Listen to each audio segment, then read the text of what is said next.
Hi, I'm Jane Rapin from MSU Extension in Leelanau County. Today, I'm in the tart cherry capital of the world, Traverse City, Michigan, picking cherries. Even though COVID-19 has changed things a bit, we were still able to pick cherries on this beautiful day. Cherries are not only delicious, they are also rich in vitamin C, potassium, and fiber to keep your digestive system healthy by fueling healthy gut bacteria.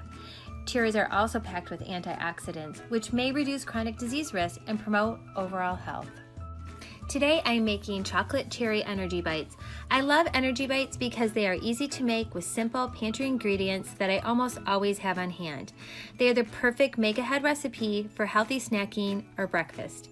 Let's get started. Add 1 cup of oats, quick or old-fashioned, a half a cup of coconut, a half a cup of mini chocolate chips, 1/2 cup of dried cherries chopped. Dried cherries are available year-round. A half a cup of peanut butter, and 1/4 cup of honey. 1 teaspoon of cinnamon, and 1 teaspoon of vanilla. Stir well to combine.